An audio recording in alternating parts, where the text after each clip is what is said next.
ไม่ใช่2 เดือน3 เดือน3 เดือนจึงจะเอาพรรษาแล้ววันวิสาขบูชาก็ไปจัดเอานู้นวันที่29อีกเดือนหนึ่งของเดือนพฤษภาคม29เดือนพฤษภาคมปีนี้วันวิสาขบูชาจะเป็นวันที่29พฤษภาคมดังนั้นการจัดกิจกรรมในสัปดาห์ส่งเสริมพระพุทธศาสนาก็ประกาศมาแล้วในเดือนพฤษภาคมก่อนวันวิสาขะ7 วันนับถอยมาจาก29 28 27 26 25 24 23 23 24 25 26 27 28 29วันที่23ก็เป็นวันเริ่มสัปดาห์ส่งเสริมพระพุทธศาสนาแต่กิจกรรมการเผยแผ่พระพุทธศาสนาก็จะเริ่มตั้งแต่วันที่23เป็นต้นไปแล้ววันที่23อะไรจะทำอะไรกิจกรรมอะไรต่างๆจะมีก็มีในช่วงนี้คือในช่วง7 วันก่อนจะถึง7 วันรวมทั้งวันวิสาขบูชาด้วยรวมทั้งวันวิสาขบูชาด้วยส่วนรายละเอียดเกี่ยวกับกิจกรรม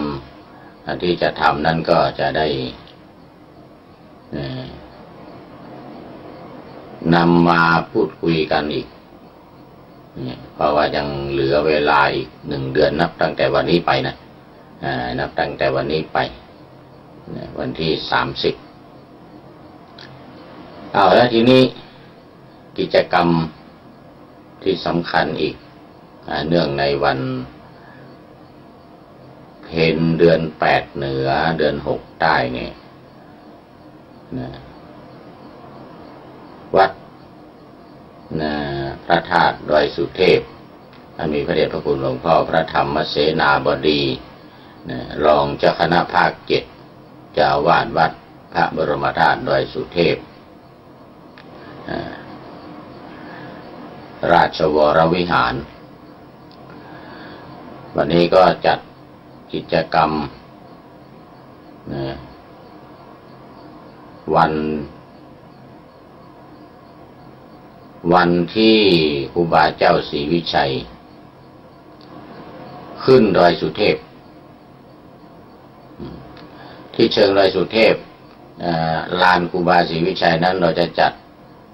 วันจอบแรกที่ครูบาเจ้าศรีวิชัยขุดถนนขึ้นดอยสุเทพเริ่มถนนขึ้นดอยสุเทพแต่ว่าที่บนดอยสุเทพนั้นก็ไปเอาวันสุดท้ายไม่เอาวันเริ่มเอาวันสุดท้ายคือวันที่สร้างถนนเสร็จวันที่ครูบาเจ้าศรีวิชัยนั่งรถขึ้นดอยสุเทพเป็นครั้งแรกพร้อมกับหลวงศรีประกาศพร้อมกับข้าราชการเศรษฐีอะไรในสมัยนั้นที่ถวายรถคันแรกแก่ครูบาเจ้าศรีวิชัยแล้วก็พากันขี่ขึ้นดอยสุเทพ ดังนั้นวันนี้ก็จะได้มีกิจกรรมการทำบุญน้อมรำลึกถึงครูบาเจ้าศรีวิชัยและพระเดชพระคุณหลวงพ่อพระธรรมเสนาบดีก็ได้จัดสร้างรูปเหมือนครูบาเจ้าศรีวิชัยเป็นรูปปั้นครูบาเจ้าศรีวิชัยนั่งอยู่ในท่านั่งซึ่งก็เริ่มมาหลายปีแล้วเริ่มมาหลายปีจำไม่ได้ว่าเริ่มมากี่ปีแล้วคือการทำบุญทักษิณานุปทานทอดผ้าป่า รู้สึกจะ3-4 ปีมาละนะ3-4 ปี5 ปีมาละราวๆนี้ถวายผ้าป่า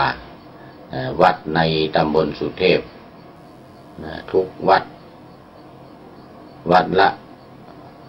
10,000 บาทวัดละ10,000 บาทให้ศรัทธาญาติโยมของแต่ละวัดในตำบลสุเทพทั้ง2 เขตรวมทั้งหมดแล้วประมาณ13 วัด13 ถึง 14ทั้งสำนักสงฆ์14แต่ว่าตอนนี้วัดปันเสาวัดปันเสาวัดปันเสานี่ก็ได้รับการยกขึ้นเป็นวัดมีพระจำพรรษาปีนี้เองเนี่ยเพิ่งได้รับการประกาศตั้งสถาปนาขึ้นมาใหม่จากวัดร้างขึ้นเป็นวัดที่มีพระสงฆ์จำพรรษาปีนี้ในอำเภอเมืองก็มี2 วัดคือวัดปันเสาแล้วก็วัดพระครู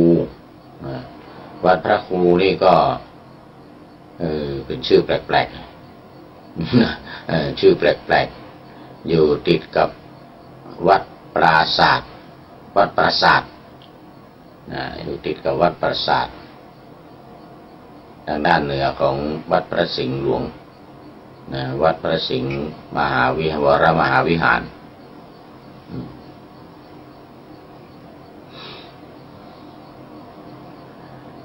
วัดพระครูก็จะมี2 วัดติดกับวัดพระครูนั้นอยู่อีกวัดหนึ่งทางด้านทิศเหนือก็จะได้ผนวกมารวมกันเป็นวัดเดียวเป็นวัดพระครูวัดเดียวอาจจะตั้งชื่อใหม่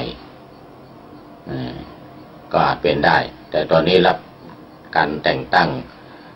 เป็นวัดที่มีพระสงฆ์จำพรรษาแล้วเราก็ได้วัดเพิ่มขึ้นมาอีก2 วัดคือวัดพันเสาหรือ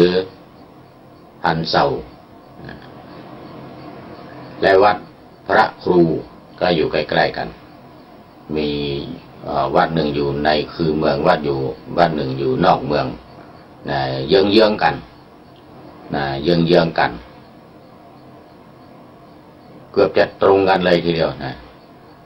เกือบจะตรงกันแหละเยื้องๆกันนิดหน่อยวัดพันเสานั้นก็อยู่ติดกับโรงพยาบาลมหาราชติดกับโรงพยาบาลมหาราชและทางวัดก็ได้จัดให้มีกุฏิสงฆ์เป็นที่พักสำหรับพระสงฆ์อาพาธด้วยสำหรับพระสงฆ์อาพาธ เป็นที่พักของพระสงฆ์อาพาธสำหรับวัดพระครูนั่นก็มีพระสงฆ์ที่พระเดชพระคุณหลวงพ่อพระเทพสิงหวราจารย์ได้จัดพระไปจำพรรษามาแล้ว2 ปีจัดจำพรรษามาแล้ว2 ปีต่อไปก็จะได้เมื่อรวมอีกวัดหนึ่งรู้สึกว่าจะเป็นวัดต้นยางวัดต้นยางหรืออะไรสักอย่างหนึ่งเนี่ยรวมเป็นวัดเดียวกันเหมือนกับวัดสวนดอกวัดสวนดอกกับวัดพระเจ้าเก้าตื้อวัดเก้าตื้อกับวัดสวนดอกรวมกันเป็นวัดสวนดอกเดิมวัดสวนดอกเรียกว่าบุพารามแล้วก็ข้างในเป็นวัดเก้าตื้อเอาเก้าตื้อกับบุพารามมารวมกันตั้งชื่อใหม่ว่าสวนดอกเป็นวัดสวนดอกวัดพระครู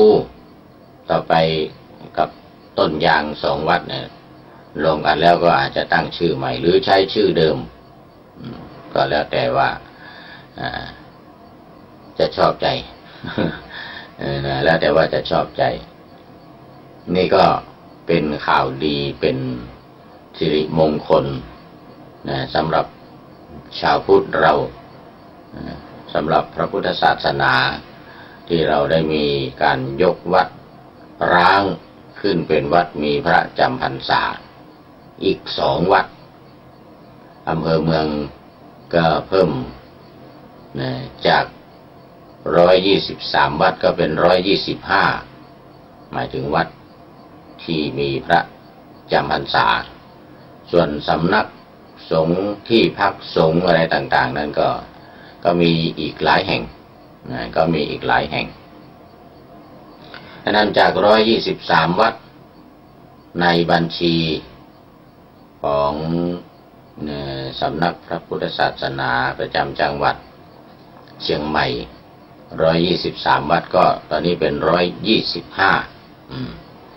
อำเภอเมืองก็จะมี125 วัดรวมทั้งสำนักสงฆ์ประมาณ 3-4 สำนักสงฆ์เนี่ย3-4 สำนักสงฆ์เช่นสำนักสงฆ์สำนักปฏิบัติธรรมลิง5ที่สุสานลิง5ในตำบลสุเทพแล้วก็วัดประธานพรวัดประธานพรก็เป็นสุสานเหมือนกันเป็นที่สาธารณะก็เป็นวัดร้างยกขึ้นเป็นวัดจะยกขึ้นเป็นวัดต่อไปแล้วก็มีที่สำนักสงฆ์เป็นที่พักสงฆ์มิ่งมงคลสันทรายโน่นติดกับถนนซุปเปอร์ติดกับถนนซุปเปอร์สมัยก่อนก็ศรัทธาญาติโยมก็ไปวัดดอนจันทร์พอมีถนนซุปเปอร์ตัดระหว่างวัดดอนจันทร์กับสำนักสงฆ์มิ่งมงคลสันทรายเนี่ยก็ทำให้ลำบากในการที่จะไปวัดดอนจันทร์หลวงพ่อเจ้าคุณพระประชานาถมุนีเจ้าอาวาสวัดดอนจันทร์ก็เลยอนุญาตให้ญาติโยมตั้งวัดอีกวัดหนึ่งแต่ว่ายังไม่เป็นวัดตอนนี้ก็ยังเป็นที่พักสงฆ์คือที่พักสงฆ์หรือสำนักสงฆ์มิ่งมงคลสันทรายอย่างเงี้ยเป็นต้นนะแล้วก็แถวหนองหอยนี่ก็มีอีก1 วัด1 สำนักสงฆ์ใกล้ๆกับในตำบลหนองหอยนั่นเป็นตำบลท่าศาลาหนองปากครั่งหนองปากครั่งท่าศาลาที่ดอนจันทร์หรือมิ่งมงคลสันทรายอย่างนี้เป็นต้นทั้งยังมีหนองบวกส้มก็อยู่ในตำบลหนองปากครั่งอีกเหมือนกันหนองบวกส้มหนองปากครั่งท่าศาลาก็เป็นที่พักสงฆ์เป็นสำนักสงฆ์รวมแล้วประมาณ5-6 สำนักสงฆ์ซึ่งก็จะได้ยกขึ้นเป็นวัดอีกต่อไป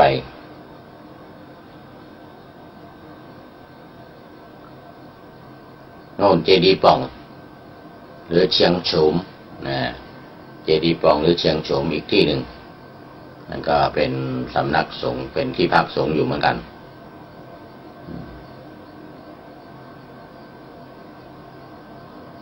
ก็มีอีกหลายแห่งอย่างหมูบุญอย่างวัดหมูบุญก็ยังเป็นที่พักสงฆ์เป็นที่พักสงฆ์เป็นสำนักสงฆ์อยู่6-7ที่6-7 ที่รวมแล้วก็130นั่นแหละ125อีก5-6 ที่ก็130 กว่าแห่งในอำเภอเมืองในอำเภอเมืองเชียงใหม่นี่ก็เป็นข่าวดีอีกเหมือนกันท่านพระครูวินัยธรสมเจตสมจิตโตวัดถ้ำพ ระธาตุวัดถ้ำพระธาตุ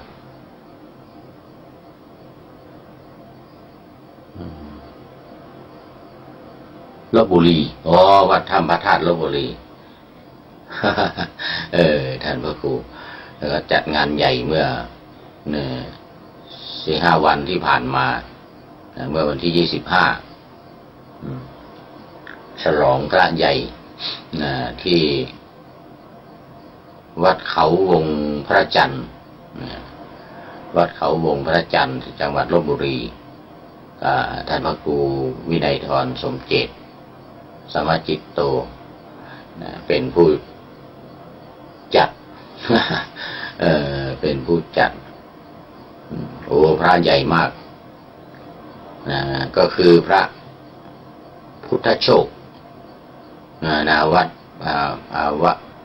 พระพุทธโชคองค์ใหญ่เป็นอันดับ2ในประเทศไทยแต่ลืมไปละมันอันดับ1ไม่รู้ใหญ่จะเป็นวัดพระธาตุ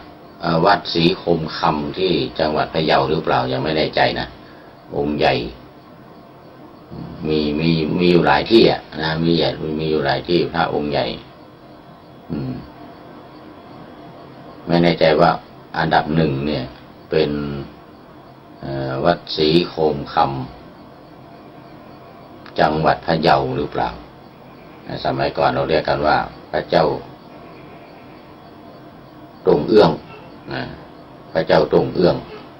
อยู่ที่กวานพะเยาใกล้ๆกับกวานพะเยาจังหวัดพะเยาน่าจะเป็นอันดับ1แต่ไม่แน่ไม่แน่ใจไม่แน่ใจอันนี้ยังไม่แน่ใจแต่ว่าองค์นี้เป็นอันดับ2ในประเทศไทยแล้วเป็นอันดับ5ในโลกความใหญ่ความสูงเป็นอันดับที่5ในโลกพระพุทธศาสนาพระพุทธรูปขออภัยไม่ใช่พุทธศาสนาพระพุทธรูปใหญ่เป็นอันดับ5ในโลกเดี๋ยวต่อไปจะต้องไปค้นคว้าว่าอันดับ1 ถึง 4เป็นวัดอะไรเป็นพระพุทธรูปวัดอะไรแต่อันดับ5แน่นอนละตอนนี้ที่วัดเขาวงพระจันทร์จังหวัดลพบุรีซึ่ง ท่านพระครู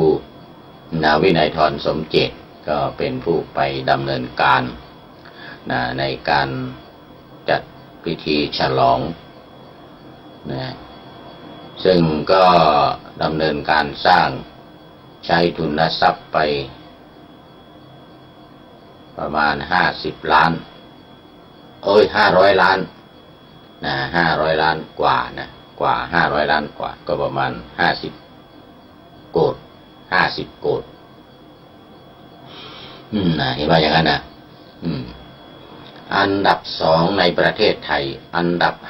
5อันดับที่5ในโลกโอ้โหยิ่งใหญ่พระพุทธโชคศรัทธาญาติโยมจำไว้ใครผ่านไปมาทางลพบุรีก็เข้าไปสักการะบูชานมัสการได้ที่วัดเขาวงพระจันทร์วัดเขาวงเดิมมันชื่อเขาวงวัดเขาวงมีเพิ่มคำว่าพระจันทร์เข้ามาด้วย ในภายหลังตอนนี้ก็เลยเป็นเขาวงพระจันทร์วัดเขาวงพระจันทร์ว่าไปว่ามาจะหมดเวลาแล้วมั้ยจะหมดเวลาซะแล้วหมดเวลาการนำเสนอแล้วทีนี้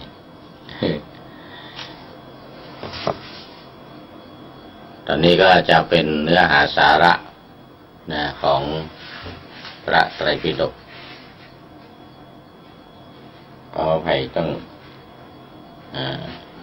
เอี้ยวตัวไปหยิบนาฬิกาหน่อยก่อน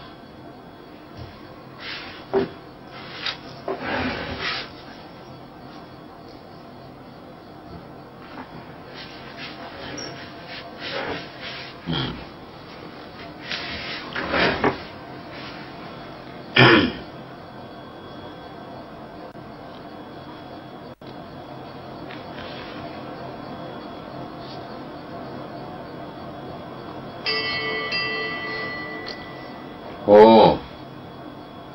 ตี 5 4 นาทีแล้วนี่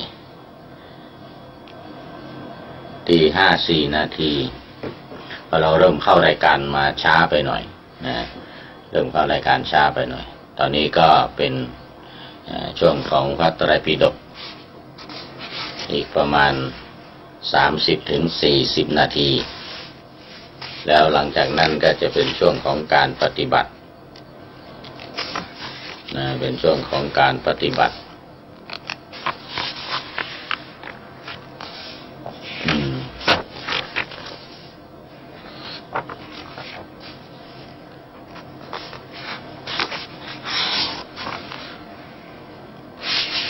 ช่วงของการปฏิบัติวิปัสสนากรรมฐาน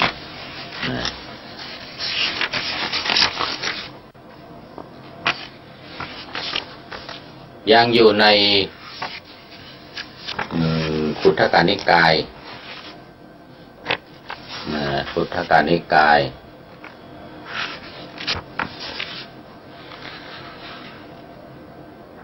พระสุตตันตปิฎกพุทธกานิกายพระสุตตันตปิฎกธรรมบท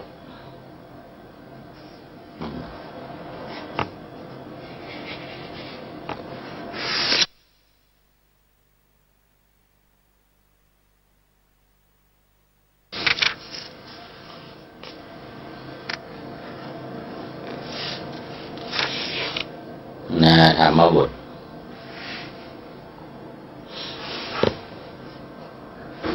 อันนี้ก็เป็นธรรมบทภาค 8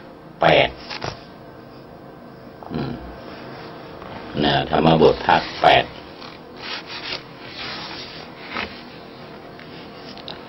ซึ่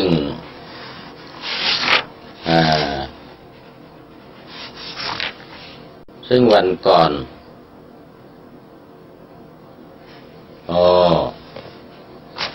ธรรมบทภาค 8วันก่อนนั้น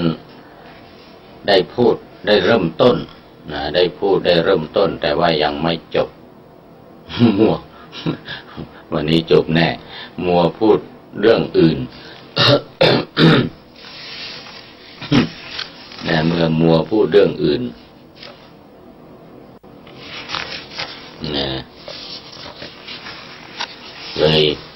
เลยยังไม่จบ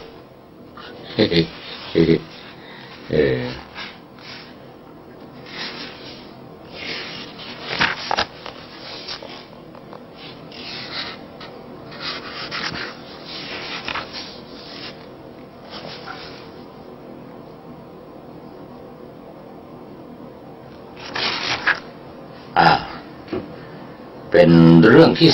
4เป็นเรื่องที่ 4ในเขาเรียกว่าภิกขุวรรคภิกขุวรรคเรื่องที่ 4เรื่องของพระธรรมมารามของพระธรรมมารามเถระสมัยที่พระพุทธเจ้าประทับอยู่ในเจตวันมหาวิหารก็ได้ปรารภพระธรรมมารามเถระก็ตรัสพระธรรมเทศนาว่าธรรมารามโมธรรมรโตเป็นต้นธรรมารามโมธรรมรโตซึ่งก็หมายถึงว่าความยินดีความยินดีในธรรมธรรมารามโมความยินดีในธรรมภิกษุมีความเป็นที่มายินดีมีธรรมเป็นที่มายินดียินดีแล้วในธรรมใคร่ครวญอยู่ซึ่งธรรมระลึกถึงธรรมอยู่ย่อมไม่เสื่อมจากพระสัทธรรมอันนี้ก็ระหว่างธรรมกับพระสัทธรรมธรรมกับพระสัทธรรมซึ่งคำว่าธรรมนี้เดิมจริงๆเนี่ยเดิมจริงๆนี่หมายถึงศาสนาเลยนะ หมายถึงศาสนาเลยเพราะพระพุทธเจ้าหรือคนในสมัยนั้นเนี่ยใช้คำว่าศาสนาขออภัยใช้คำว่าธรรมแทนคำว่าศาสนาแทนคำว่าศาสนาคุณพันลบพินิจพินิจลือชาก็คือว่าคำว่าศาสนาเนี่ยสมัยนั้นยังไม่พระพุทธเจ้ายังไม่ได้ใช้สังเกตดูจากการที่พระพุทธเจ้าตรัสรู้ธรรมบรรลุธรรมเนี่ยเป็นพระพุทธเจ้าแล้วเนี่ยเวลาไปไหนก็จะใช้คำว่าธรรมหรือพรหมจรรย์ไม่ได้ใช้คำว่าพุทธศาสนาไม่ได้ใช้คำว่าศาสนาเรื่องมันก็คือเอาธรรมเป็นใหญ่ถือธรรมเป็นใหญ่พอสังเกตได้ตอนตรัสรู้ใหม่ๆเนี่ยระหว่างที่พระองค์เสด็จไปเมืองพาราณสีระหว่างทางก็มีปริพาชกคือนักบวชของศาสนาพราหมณ์สมัยนั้นคนหนึ่งปริพาชกคนหนึ่งพบพระพุทธเจ้าระหว่างทางก็ได้ถามพระพุทธเจ้าว่าท่านดูหน้าตาผ่องใสยิ้มย่องผ่องใสว่างั้นนะยกย่องยิ้มย่องผ่องใสท่านชอบใจธรรมของใครนะ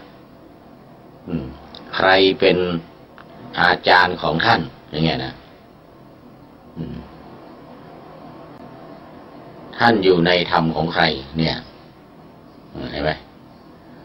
ไม่ได้ถามว่าท่านอยู่ในศาสนาใดหรืออาจารย์ของท่านเนี่ยชื่ออะไรเนี่ยอาจารย์ของท่านชื่ออะไร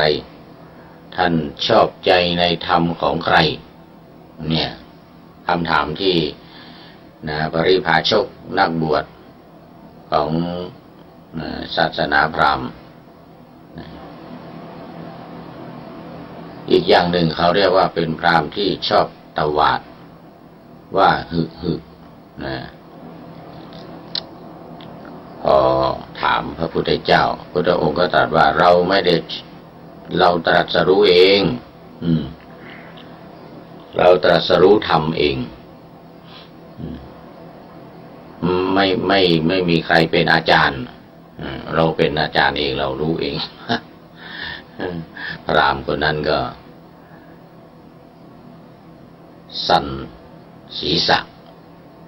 สั่นศีรษะในอินเดียแม้ในปัจจุบันนี้ก็ยังมีไปทำเป็นทำรับหรือไม่รับนะปฏิสั่นอย่างเงี้ยทำอย่างนี้นะแล้วมีเสียงฮึด้วยแต่การแปลในเมืองไทยเรานี่ค่อนข้างจะรุนแรงไปหน่อยค่อนข้างจะแปลหนักไปหน่อยบอกว่าพราหมณ์คนเนี้ยหรือปริพาชกคนเนี้ยไม่เชื่อว่านะ ไม่เชื่อว่าเป็นพระพุทธเจ้าไม่เชื่อว่าตรัสรู้เองไม่เชื่อว่าเชื่อธรรมของตัวเองได้บรรลุเองไงนะก็เลยแปลว่าก็เลยแปลไอ้ที่สันหน้าเนี่ยนะว่า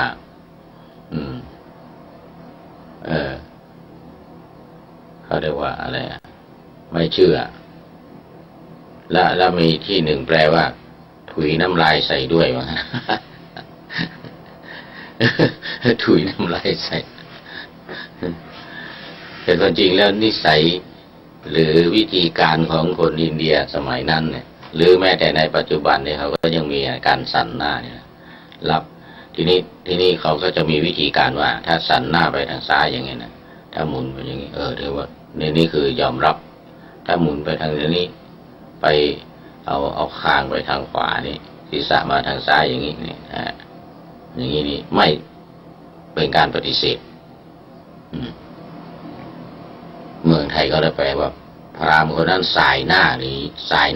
เหมือนกันแต่บางที่แปลว่าถุยน้ำลายใส่ด้วยวะถึงนี้นะ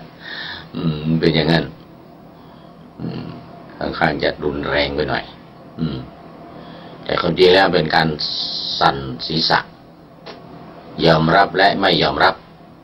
ปัจจุบันนี้ก็ยังมีอยู่เขาจะทำอะไรอย่างเงี้ยนะทำขึ้นมาเนี่ยอย่างนี้ถ้าไปอย่างนี้ถือว่าหัวนี่มาทางขวาคางไว้ทางซ้ายอย่างนี้ยอมรับถ้าอย่างนี้คือไม่ยอมรับมีอยู่ที่สันหน้าแบบเนี้ยนะสันหน้าแบบนี้มีแต่ไทยมันแปลว่าสายหน้าหนีเลยสายหน้าเลยโอ้ไม่เอาเลยลุกลี้ถ้าภาษาล้านนานี่ก็เรียกว่าลุกลี้หัวมนเลยโอ้มาเอาลุกลี้หัวมนแกวดลุกลี้หัวมนแกวดนี่นะคือสายหน้าคือไม่ยอมรับไม่ยอมรับไม่พอเดี๋ยวจะแปลว่าถุยน้ำลายใส่ด้วยคือพันลบพินิจลือชาท่านพระครูให้นายทอนก็ไปแปลว่ามือสั่นไอ้ทรายหน้าหนีไม่พอถุยน้ำลายใส่ด้วยน่าจะเป็นรุนแรงไปหน่อยรุนแรงไปหน่อยคือคำว่าธรรมเนี่ยหมายถึงศาสนาของใครธรรมะของใครศาสนาของใครเนี่ยนะท่านชอบใจธรรมของใครที่พราหมณ์คนนั้นถามนะพราหมณ์ที่ชอบตวาดคนว่าหือนะคงจะสันหน้าไม่ซ้ายก็ขวาแล้วหือไปแล้วก็ผ่านไปอาจจะยอมรับก็ได้ยอมรับแล้วก็ไปแต่ว่าไม่ได้ถามต่ออะไรไม่ได้ฟังธรรมอะไรไม่ได้ขอฟังธรรมอะไรเพียงแต่เห็นว่ามีหน้าตายิ้มย่องผ่องใสหน้าเคารพนับถือสักการะบูชาเหมือนกันเลยนะแต่พอได้ยินว่าตรัสรู้เองธรรมของเราเองเราชอบธรรมของเราเองเราตรัสรู้เองก็เลยสายหน้าแล้วก็ไปสั่นหน้าคำว่าสั่นดีกว่าปัจจุบันเราเรียกว่าสั่นหน้าสั่นหน้ารับหรือไม่รับนะแล้วก็ผ่านไปโดยไม่ได้ฟังธรรมอะไร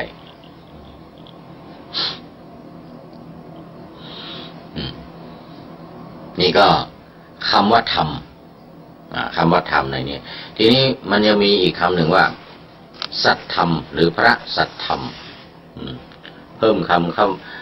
ำว่าสัตธรรมสัตธรรมตัวนี้แปลว่า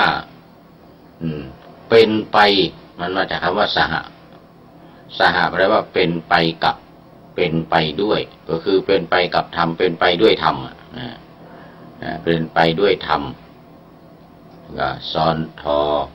ทหารเข้ามาตัวหนึ่งแล้วก็สหลบหอหีบไป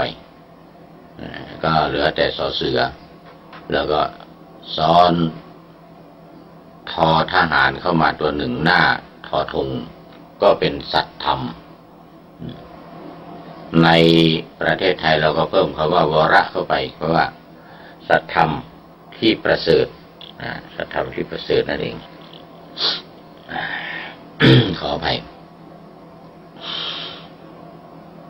ตั้งแต่วันไปตากแดดตากลมมาเนี่ยที่วัดใหญ่ที่ว่าเมื่อกี้เนี่ยท่านพระครูธรรมธรสมเจตตากแดดตากลมก็เลยเป็นหวัดเป็นไข้มาหน่อยตอนนี้เสียงก็ยังไม่ค่อยปกติเสียงยังไม่ค่อยเข้าขั้นจมูกก็ยังมีน้ำมูก แต่ที่คันจมูกอยู่ครับไม่ค่อยเรียบร้อยต้องขออภัยนะขออภัยท่านผู้ชมท่านผู้ฟังนี่คำว่าธรรมพระสัทธรรมในที่นี้ก็ว่าธรรมา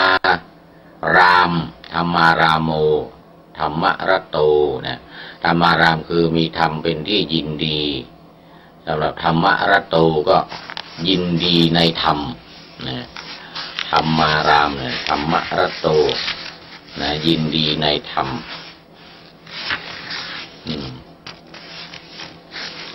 มีความยินดีในธรรม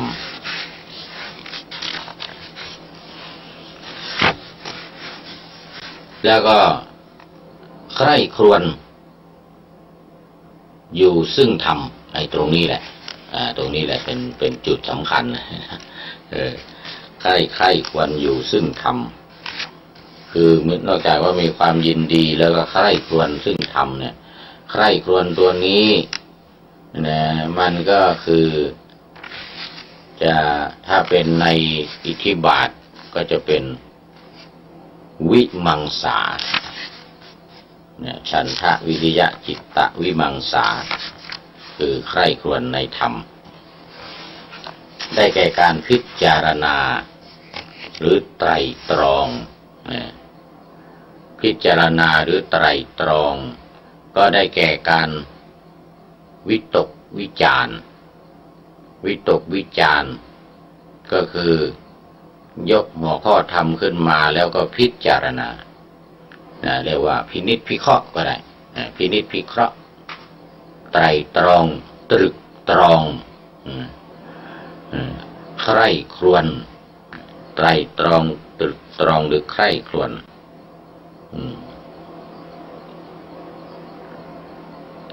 แล้วก็ระลึกถึงธรรมธรรมังอนุสรังธรรมังอนุสรังสารการไตรตัวนี้ก็อนุวินิจอนุวิจินตยังธรรมังอนุวิจินตยังอันนี้คือใคร่ครวญอนุวิจินตยังใคร่ครวญอยู่ในความหมายอยู่ในความหมายเดียวกันกับที่ว่าพิจารณาพิจารณาใคร่ครวญตรึกตรองวิตกวิจารตรึกตรองวิตกวิจารเป็นการปฏิบัติวิปัสสนาไปเป็นการปฏิบัติวิปัสสนาเลยไตรตรองวิตกวิจารเนี่ยภิกษุที่มีธรรมเป็นที่มายินดียินดีแล้วในธรรมธรรมรโตแล้วก็ใคร่ครวญอยู่ซึ่งธรรมธรรมังอนุวิจินตยังระลึกถึงธรรมอยู่คือธรรมังอนุสรังภิกขุสัทธัมมานะปริหายติสัทธัมมานะปริหายติลิหายติย่อมไม่เสื่อมจากพระสัทธรรมสัทธัมมานะปริหายติก็ย่อมไม่เสื่อมจากพระสัทธรรมก็คือเป็นไปอยู่กับด้วยธรรมมีธรรมอยู่สม่ำเสมอประพฤติธรรมอยู่สม่ำเสมอแล้วก็ธรรมซึ่งมันจะมีอีกที่หนึ่งว่าธรรมย่อมรักษาผู้ปฏิบัติธรรมหรือผู้ปฏิบัติธรรมย่อมได้รับความสุขนี่นะธรรมจารีสุขังเสตินี่นะ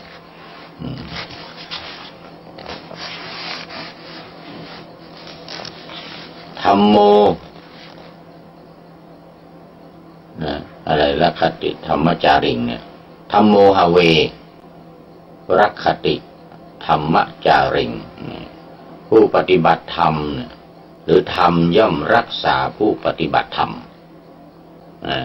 ธรรมย่อมรักษาผู้ปฏิบัติธรรมโยมอัมพันธ์ อมรไทยศรีคุณโยมอมพันธ์อมรไทยศรีเข้ามาแล้ว นะนี่ก็เป็นใจความสำคัญเป็นใจความสำคัญเป็นเนื้อหาของธรรมบทเรื่องธรรมารามธรรมารามเถระพระธรรมารามภิกษุผู้มีธรรมเป็นที่มายินดี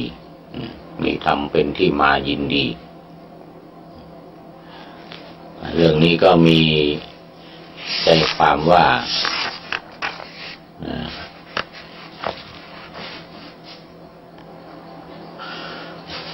พระบรมศาสดาตรัสบอกว่าการปรินิพพานของเราจักมีโดยล่วงไป4 เดือนตั้งแต่เดือนนี้ภิกษุหลายพันรูปแวดล้อมพระศาสดาแล้วภิกษุหลายพันรูปเที่ยวแวดล้อมพระศาสดาแวดล้อมยังไงคือในวันที่พระพุทธองค์ปรงพระชนมายุว่าอีก3 เดือนจะปรินิพพานเนี่ยอีก3 เดือนจะปรินิพพานภิกษุทั้งหลายก็พากันเที่ยวห้อมล้อมพระพุทธองค์เศร้าโศกเสียใจพิไรรำพันคร่ำครวญหวนหาร้องไห้กันระงมว่างั้นนะแม้แต่ท่านพระอานนท์เองก็ร้องไห้เข้าไปขอพระพุทธเจ้าไปกราบทูลพระพุทธเจ้าไปร้องไห้ต่อหน้าพระพุทธเจ้าขอพระพุทธเจ้าอยู่ต่อที่พระพุทธองค์ตรัสว่าช้าไปแล้วอานนท์ว่ะพุทธองค์ตรัสว่าช้าไปแล้วอานนท์เราได้แสดงนิมิตให้เธอ16 ตำบล16 แห่ง16 ครั้งแต่เธอไม่เข้าใจอย่างนั้นไม่เข้าใจแล้วไม่นิมนต์ให้เราอยู่ต่อเพราะว่าพระองค์ตรัสว่าตถาคตก็คือหมายถึงพระองค์เองหมายถึงพระองค์เองถ้าปฏิบัติอิทธิบาท4อย่างสมบูรณ์อย่างเต็มที่ก็จะสามารถมีอายุยืนถึง1 กัป1 กัป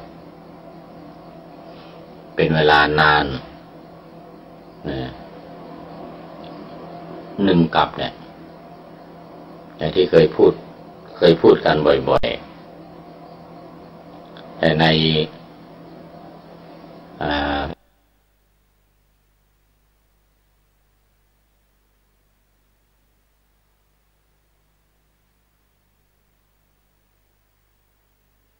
ไตรปิฎก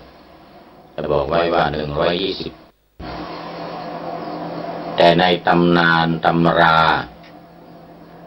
ที่เราได้ทราบกันมาโดยเฉพาะในธรรมอานิสงส์บวชก็จะบอกไว้ว่า1 กัปเนี่ยมัน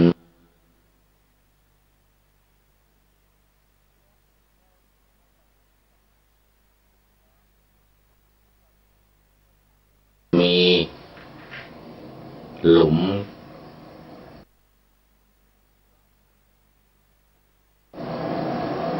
กว้าง1,000 วาลึกลงไป1,000 วาหลุมสี่เหลี่ยมนะแล้ว100 ปีทิพย์นะ100 ปีทิพย์นะต้องคูณด้วย100 ปีในเมืองมนุษย์นะเอา100ไปคูณ100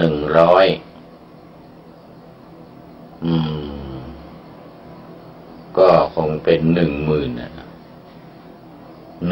ปีของเมืองมนุษย์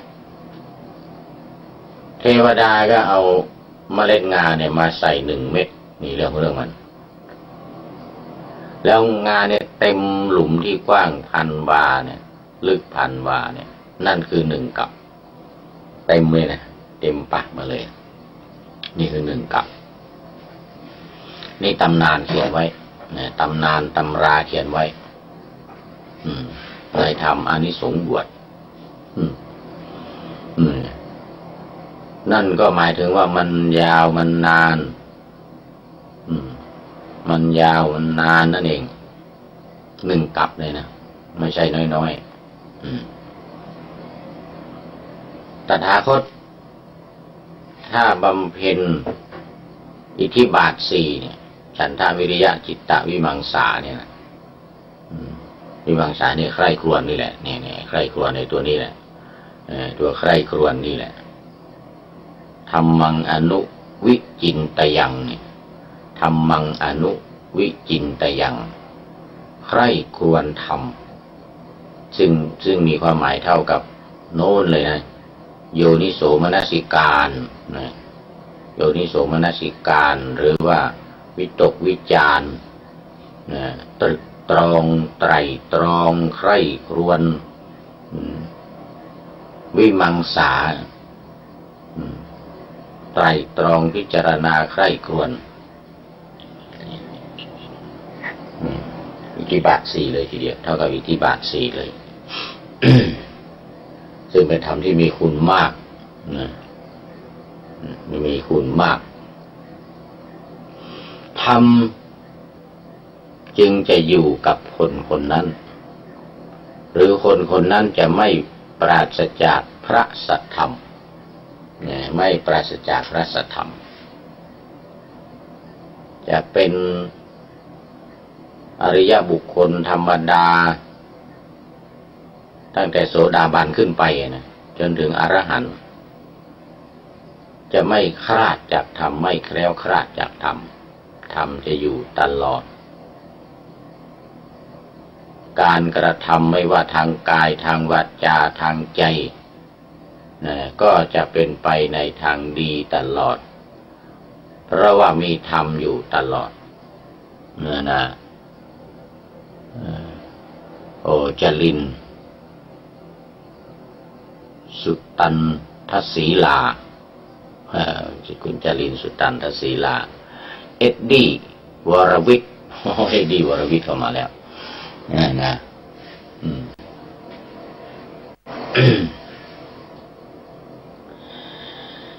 พอพระพุทธเจ้าประกาศโปรงพระชนมายุสังขารภิกษุทั้งหลายก็พากันห้อมล้อมแต่ว่าท่านพระรามเถระเนี่ย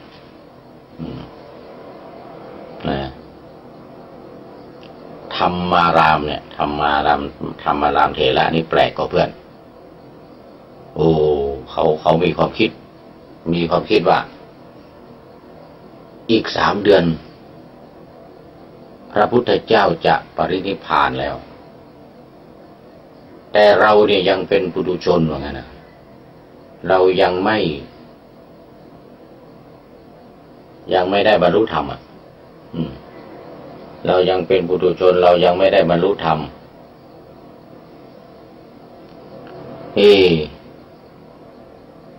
ก็เลยอยู่คนเดียวไม่ไปร่วมกับภิกษุทั้งหลายที่พากันร้องไห้ร้องห่มค่ำครวญหวนหาพิไรรำพันคร่ำครวญกับใคร่ครวญนี่ต่างกันนะคร่ำครวญนี่คือร้องไห้พิไรรำพันคร่ำครวญหวนหาอาลัยหวนหาอาลัยเพราะอะไรเพราะว่ายังเป็นปุถุชนคนธรรมดายังไม่เป็นอริยบุคคลถ้าเป็นอริยบุคคลตั้งแต่พระโสดาบันขึ้นไปโดยเฉพาะอนาคามีเนี่ยนะเขาไม่ได้คร่ำครวญหวนหาไม่ได้ร้องไห้พิไรรำพันอะไรแต่ว่าจะโปร่งธรรมสังเวช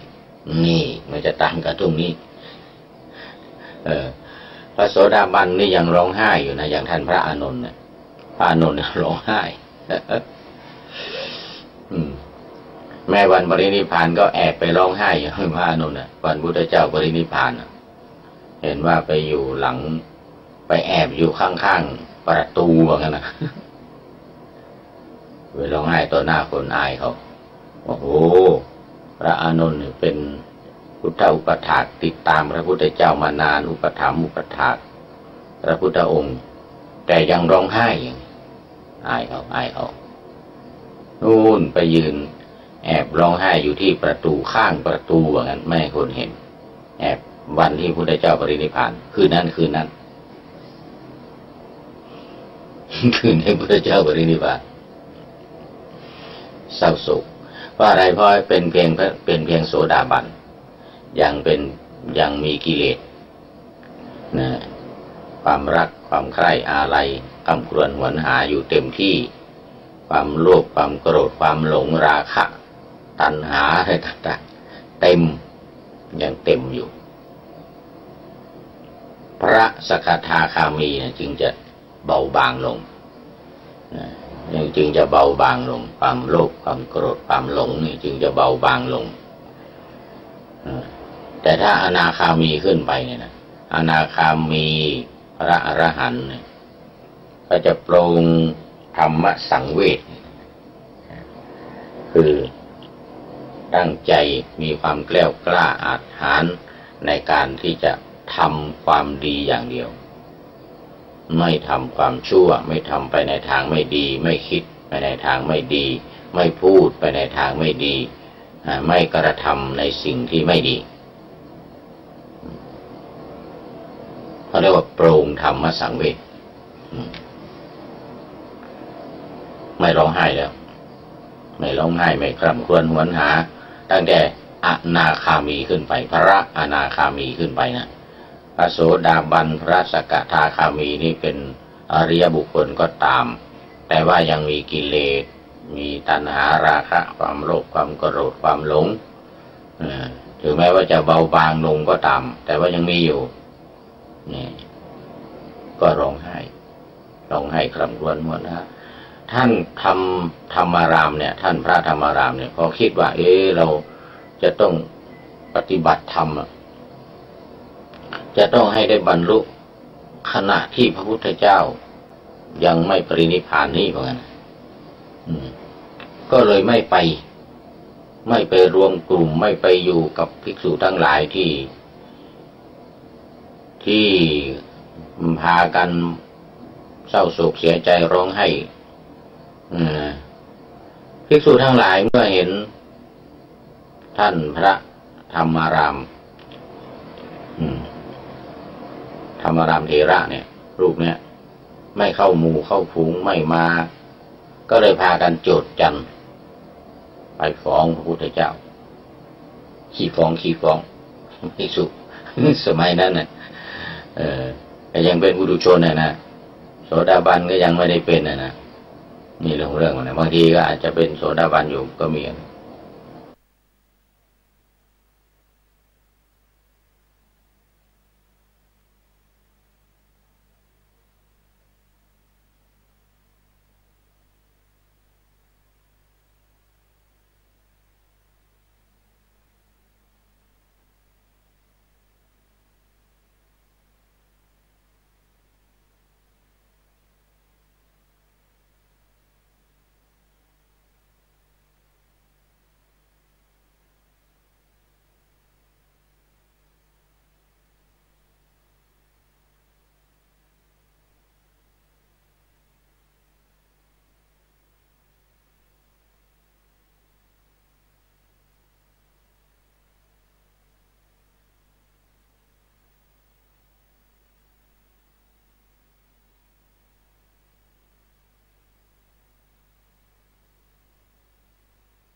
ารมีที่ได้สร้างสมมาหรือที่กำลังทำอยู่กำลังบำเพ็ญอยู่ให้เต็มให้เต็มนี่คือการปฏิบัติแบบสมถะดูโอเชียงรายดูโอเชียงรายมาแล้วใจเย็นปฏิบัติสมถะหรือว่าใจเย็นไม่รีบร้อนพวกรีบร้อนพวกใจร้อนเนี่ยคือพวกปฏิบัติวิปัสสนาปฏิบัติวิปัสสนารีบเร่งเข้าสู่การรู้ธรรมมีความยินดีมีความใคร่ครวญใคร่ครวญ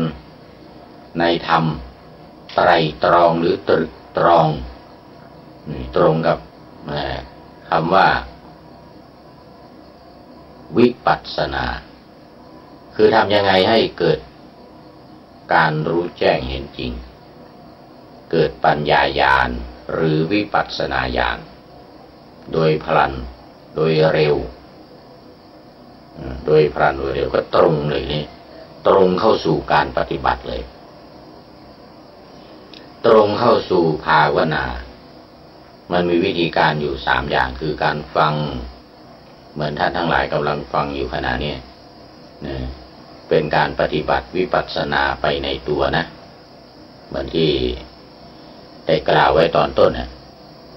ได้กล่าวไว้ตอนต้นตอนเข้ารายการใหม่ๆวันนี้ว่าเราเริ่มปฏิบัติวิปัสสนากันเลยท่านที่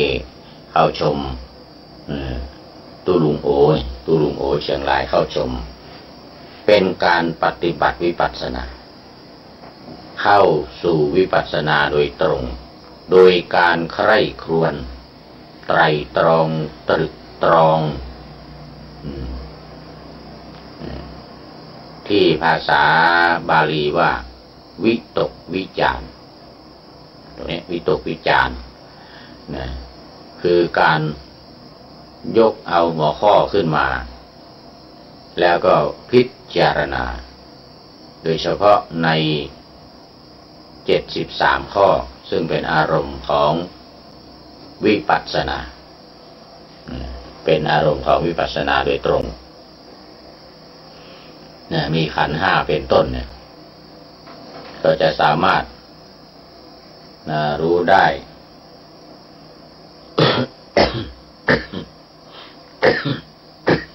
ขออภัยจะสามารถแยกรูปแยกนามแยกรูปแยกนามรู้ในตัวของเรานี้จนเข้าถึงไตรลักษณะ3อย่างคืออนิจจังทุกขังอนัตตาให้รู้ว่ามันเป็นสิ่งที่ไม่เที่ยงเป็นทุกข์ทนได้ยากและเป็นอนัตตาบังคับไม่ได้ไม่ใช่ตัวเราไม่ใช่ตัวตนของเราไม่ใช่บุคคลตัวตนของเราไม่ใช่เราไม่ใช่เขาเพราะมันเป็นอนิจจัง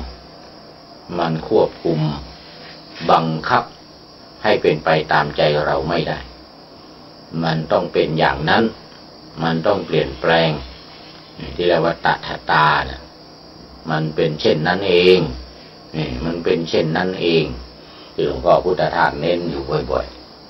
ๆแล้วมีอวิตถาตานะนอกจากตถาตาเนี่ยมีอวิตถาตาหลวงพ่อพุทธทาสเน้นคือมันไม่เป็นอย่างอื่นคำว่าอวิตถาตานะมันไม่เป็นอย่างอื่นมันเป็นอย่างนั้นเองมันเป็นตถาตาคือนิพพานคือตัวของนิพพานเลยละเนี่ยตัวของนิพพานมันไม่มีกิเลสสังโยชน์ทั้งหลายไม่มีแล้ว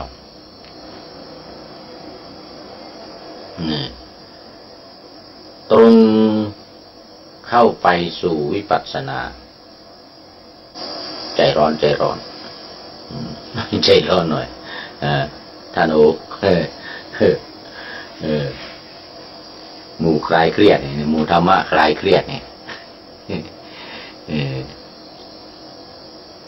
โยมเกียงคำยังอยู่ฮะโยมเกียงคำรุ่งไพโรจน์เอ็ดดี้วรวิทย์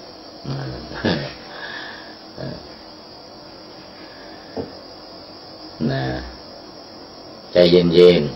ๆนะใจเย็นๆแต่ผู้ปฏิบัติวิปัสสนานี่ใจร้อนหน่อยพยายามญาณ16เนี่ยญาณ16ผู้ปฏิบัติสมถกรรมฐานเนี่ยเขาไม่ต้องไปวิตกวิจารณ์อะไรมากอะทำความสงบทำจิตให้เป็นสมาธิแล้วมันเกิดเองไม่รู้เมื่อไหร่นะไม่รู้เมื่อไหร่เพราะว่าเราไม่รู้บารมีบุญบารมีที่เราได้สร้างมาแต่ก็ใจเย็นเพราะว่าเป็นจริตเป็นความชอบที่จะทำแบบนั้นมันสบายดีมันสบายใจทำไปเกิดความรู้เองเกิดความรู้ขึ้นมาเองแต่ถ้าเข้าตรงวิปัสสนาเนี่ยเอาขันธ์ห้าขึ้นมารูป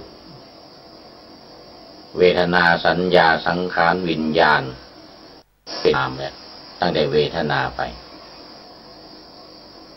ไม่เป็นต้องคิดให้มันเป็น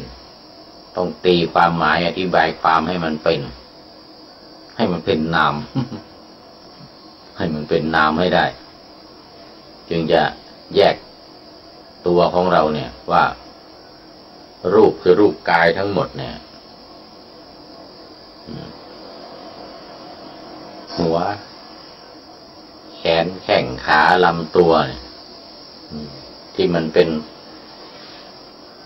ตัวเป็นตนโดยสมมุติเนี่ยเราสมมุติว่าตัวว่าตนเนี่ยนะภาษาอังกฤษว่าเซลล์แล้วแต่ใครจะสมมุติไปว่าอะไรภาษาบาลีว่าอัตตาอัตตาโดยเฉพาะศาสนาพราหมณ์นี่จะถือมากเขาเรียกว่าอาตมันนู่นหมายถึงพระพรหมนู่นพระพรหมนู่นคืออาตมันทุกคนเวลาตายแล้วจะต้องไปรวมกันไปอยู่กับพระพรหมคืออาตมันตัวตนที่มั่นคงไม่หวั่นไหวไปไหน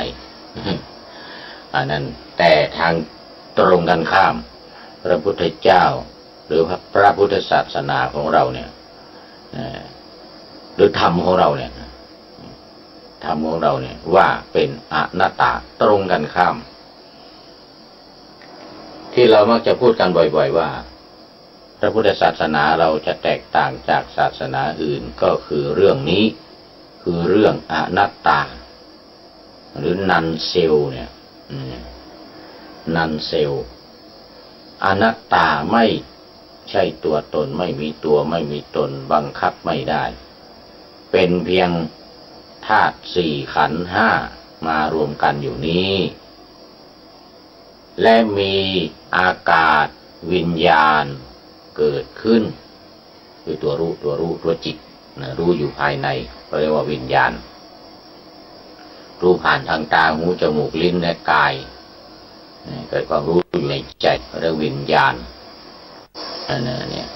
วิญญาณธาตุอากาศธาตุคือช่องว่างในตัวของเราและธาตุสี่ดินน้ำลมไฟมารวมกันอยู่ที่นี่ธาตุหกธาตุสี่แล้วก็อากาศวิญญาณมารวมกันอยู่นี่เอง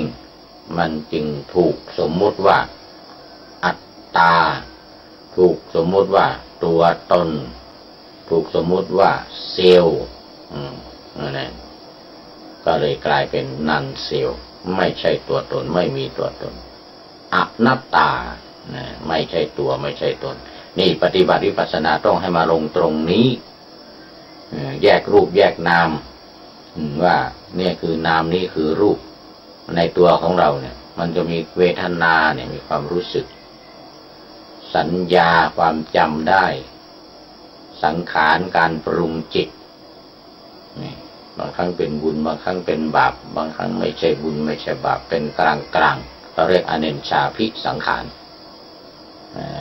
ปุญญาภิสังขารอปุญญาภิสังขารอันนี้คือสังขารในขันธ์ห้านี่นะหมายถึงอภิสังขารสามอย่างเลยนะเสร็จแล้วก็วิญญาณก็ตัวรู้อยู่ภายในตัวจิตมันรู้อยู่ภายในเมื่ออะไรผ่านตาก็รู้ว่านี่รูปอะไรผ่านหูก็นี่เสียงอะไรผ่านจมูกก็นี่กลิ่นอะไรผ่านทางลิ้นนี่รสอะไรผ่านทางกายนี่โผฏฐัพพะสิ่งที่มาสัมผัสมาถูกต้องเช่นความเย็น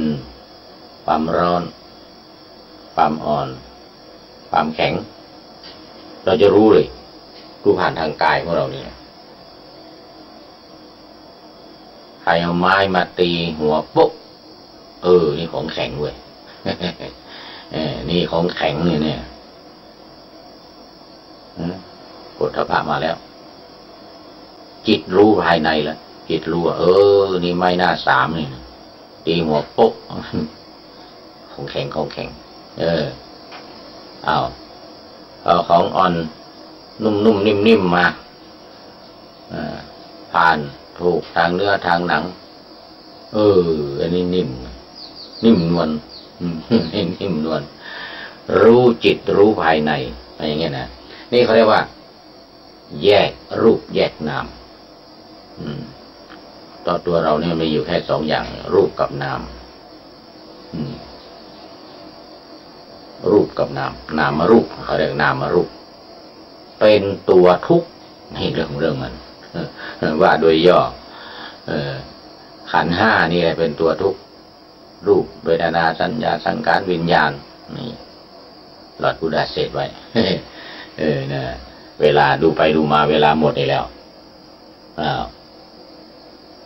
หมดอีกแล้ว2 ชั่วโมงไม่ถึง2 ชั่วโมงดีต้องขออำลาการปฏิบัติธรรมก็ยุติการปฏิบัติวันนี้ก่อนท่านที่ปฏิบัติต่อไปก็ตามอัธยาศัยนอนนั่งยืนเดินต่อไปเอาละวันนี้ก็ขออำนวยอวยพรให้ท่านผู้ฟังท่านผู้ชมท่านกำลังติดตามรับฟังที่เข้ามาในรายการกำลังฟังอยู่ได้มีความสุขทั้งทางกายและทางใจปรารถนาสิ่งใดก็ขอให้ได้สิ่งนั้นสมมโนรสปณิธานเวลาหมดละปะกันวันหลัง